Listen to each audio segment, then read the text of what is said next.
प्यारे साथियों। इसलिए इस सत्ता का भरोसा छोड़ के अपने लोगों की लड़ाई लड़ने के लिए हम लोग मैदान में उतरे हैं। जी हां दोस्तों, तो लीजिए, योगी से टकराए चंद्रशेखर आजाद, एक झटके में उड़ा डाली योगी की धज्जियां। अखिलेश के साथ साथ अब आजाद ने भी छीन ली बाबा जी की रातों की नींद। सोच सोच कर परेशान है साहब। बताएंगे आपको। अब द राजनीति का विशेष सेगमेंट देख रहे हैं, खबर और विश्लेषण। मैं हूं आपके साथ यासूब रजा। दोस्तों, उत्तर प्रदेश की राजनीति में आज एक वो तस्वीर आई जिसने कई सवाल खड़े कर दिए। और यह तस्वीर किसी चुनावी वादे की नहीं है, यह तस्वीर किसी सत्ता की मेहरबानी की नहीं है। यह तस्वीर है गुस्से की, यह तस्वीर है आक्रोश की, यह तस्वीर है अधिकार की, यह तस्वीर है सत्ता के गद्दी पे बैठे उन लोगों के लिए जो कुछ समझते ही नहीं है, नशा हावी रहता है। और बदलाव की पुकार की भी यह कहानी है, यह हुंकार है। संत कबीर नगर की धरती, खलीलाबाद का मैदान और सामने नीले समंदर जैसा जन सैलाब। यह सिर्फ भीड़ नहीं है, यह गवाही है उस सियासी करवट की जिसकी आहट अब लखनऊ से लेकर दिल्ली तक सुनाई दे रही है। कैसे? दोस्तों, आजाद समाज पार्टी के चीफ चंद्रशेखर आजाद, जानते हैं ना, अभी हाल ही में उन्होंने, चूंकि योगी आदित्यनाथ की पुलिस ने बहुत हल्के में लेने की कोशिश की थी, उन्हें अपने घेरे में बंद करने का उत्तर प्रदेश की पुलिस ने प्रयास किया था। किसको? चंद्रशेखर आजाद को। लेकिन उस दौरान उन्होंने अपना ऐसा रूप दिखाया था कि भाई साहब, यूपी की पुलिस की तो सांसें फूल गई थी। चंद्रशेखर आजाद ने एक तरह से एक्सरसाइज करा दिया था, यानी सर्दी में पसीने निकलवा दिए थे। सड़क पर दौड़ने के लिए उत्तर प्रदेश की योगी की पुलिस को मजबूर कर दिया था। वही चंद्रशेखर आजाद ने आज फिर दहाड़ मारी है और आज फिर पसीना छुड़वाया है।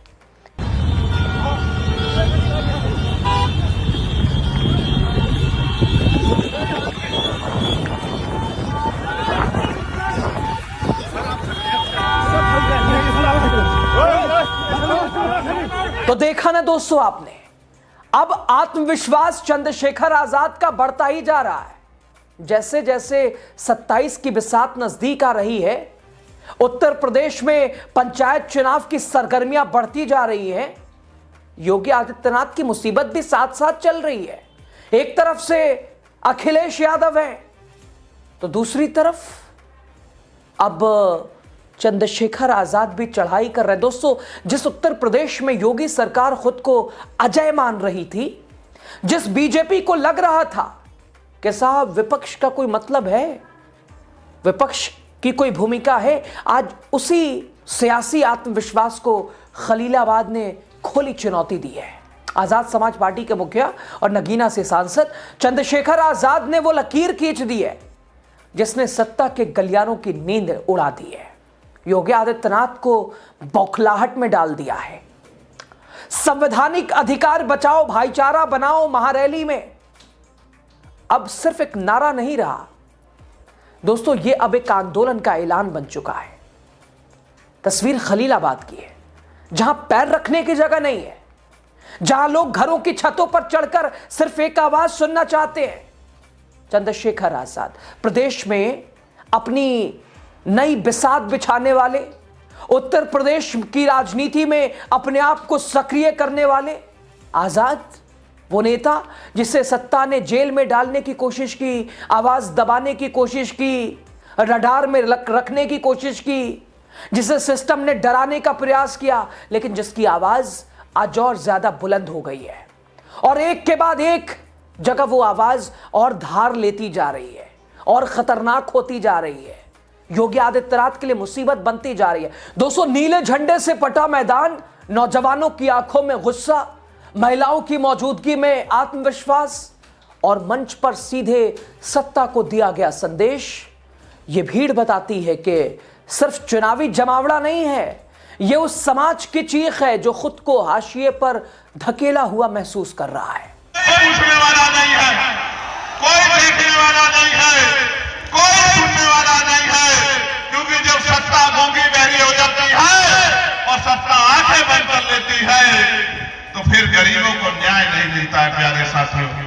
इसलिए इस सत्ता का भरोसा छोड़ के अपने लोगों की लड़ाई लड़ने के लिए हम लोग मैदान में उतरे हैं। दोस्तों, चंद्रशेखर आजाद ने सीधे केंद्र की मोदी सरकार और प्रदेश की योगी सरकार के खिलाफ मोर्चा खोल दिया है। उन्होंने पूछा, अगर सब कुछ ठीक है तो फिर दलित, पिछड़ा, अल्पसंख्यक सड़कों पर क्यों है? अगर कानून का राज है तो फिर हर विरोध की आवाज को दबाया क्यों जाता है? हर विरोध की आवाज पर लाठियां क्यों बरसाई जाती हैं? जब एक बच्ची की अपहरण किया जाता है और उसकी मां को, जब वो मां अपनी बच्ची की रखवाली करना चाहती है, उस मां को धारदार हथियारों से मार दिया जाता है, तो ना मुख्यमंत्री के मुंह से आवाज निकलती है, ना गृह मंत्री के मुंह से आवाज निकलती है, और यमराज भी छुट्टी पे चला जाता है इनका। यमराज भी कोई ढूंढा नहीं मिलता है। ये सरकार चला रहे हैं, आप देखिए। तो सुना ना दोस्तों आपने, ये तेवर चंद्रशेखर आजाद का। लखनऊ में बैठे साहब के तो हाथ पांव फूल गए होंगे। उत्तर प्रदेश में बीजेपी की राजनीति दोस्तों अब सिर्फ मंदिर और राष्ट्रवाद तक सिमटती दिखाई दे रही है, लेकिन जमीनी हकीकत यह है कि रोजगार, महंगाई, शिक्षा, रोटी, कपड़ा, मकान, जवान, सिंचाई, पढ़ाई, दवाई, ये सवाल बन चुके हैं। जवाब अगर मांगिए सत्ता से तो वो घुमाओ फिराओ, जिम्मेदारी की बात ही मत कीजिएगा। और इन्हीं सवालों को चंद्रशेखर आजाद ने खुले मंच से उठाया है। आने वाले समय में ये चुनौती है, चेतावनी है। दोस्तों, इस महारैली की सबसे बड़ी तस्वीर महिलाओं की भारी मौजूदगी रही। ये महिलाएं हैं जो सिर्फ वोट बैंक नहीं बनना चाहती, बल्कि फैसलों में भागीदारी चाहती हैं। नौजवानों की भीड़ बता रही है कि साफ तौर पर अगली सियासत अब सोशल मीडिया पोस्ट से नहीं बल्कि सड़क की सच्चाई से तय होगी। दोस्तों, नगीना से संसद पहुंचा ये नेता अब पूर्वांचल की सियासत में अपनी मौजूदगी दर्ज करा रहा है। खलीलाबाद की ये रैली साफ संकेत है कि भीम आर्मी, आजाद समाज पार्टी अब सिर्फ आंदोलन नहीं बल्कि एक विकल्प बनने की तैयारी में है।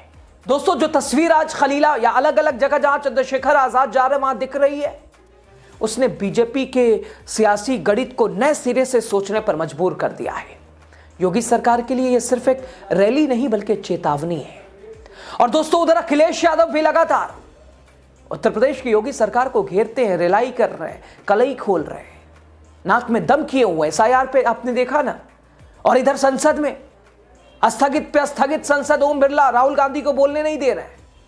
बावजूद उसके अखिलेश यादव ने मोर्चा संभाला और प्रधानमंत्री मोदी से लेकर योगी आदित्यनाथ, निर्मला सीतारमण के साथ योगी को भी लपेटा। उनकी कार्यशैली की भी जमकर, यानी योगी की भी अखिलेश ने जमकर क्लास लगा दी। राजमाता पूजनीय अहिल्याबाई होलकर जी, उनकी मूर्ति थी, उसको बुलडोजर से तोड़वा दिया। सभापति महोदय, कोई कल्पना कर सकता है एक मणिकर्णिका घाट जो हमारी पौराणिक पहचान रही, सदियों से हमारी विरासत की पहचान रही, सनातनी काशी की विरासत रही, वहां पे इनकी सरकार ने प्रधान संसदीय क्षेत्र में बुलडोजर चला करके हमारी पूजनीय अहिल्याबाई होलकर की मूर्ति को इन्होंने तोड़ने का काम किया। और सभापति महोदय, केवल एक मूर्ति नहीं, वहां पर अगर हम गिनती करेंगे, एक नहीं, दो नहीं, तीन नहीं, चार नहीं, पांच नहीं, छह नहीं, सात नहीं, लगभग 100 मंदिरों को तोड़ने का काम इसी सरकार में हुआ है। तो यानी योगी आदित्यनाथ के लिए यह दोहरी मार है। लगातार अखिलेश की चढ़ाई, अब चंद्रशेखर आजाद भी उसी तेवर के साथ है। दोस्तों, खलीलाबाद की धरती से यह संदेश चंद्रशेखर ने दे दिया है कि सत्ता का अहंकार हमेशा नहीं चलता। बुलडोजर की राजनीति के आगे संविधान की ताकत खड़ी है कि डर से नहीं, हक से सियासत चलेगी। तो सवाल साफ है, क्या खलीलाबाद से उठी ये आवाज लखनऊ की सत्ता तक पहुंचेगी? क्या नगीना की गूंज दिल्ली के गलियारों में गूंजेगी, या फिर सत्ता इसे भी अनसुना करने की कोशिश करेगी? फिलहाल खलीलाबाद ने बता दिया है कि पूरब की सियासत अब करवट ले रही है। अखिलेश की चढ़ाई योगी आदित्यनाथ पे भी लगातार है, होती रहेगी। विपक्ष एकजुट। बीजेपी योगी आदित्यनाथ के लिए 24 कि जो हार दिखाई दी 24 में, जो सिला मिला, अंतरकला या जो भी हो, ये जो 2-3 तस्वीरें हैं ये और उसे कमजोर कर रही हैं। 27 से पहले अग्नि परीक्षा पंचायत चुनाव और 27 भी मुहाने पे खड़ा है। आपकी राय क्या है, आप जरूर बताइएगा। शुक्रिया।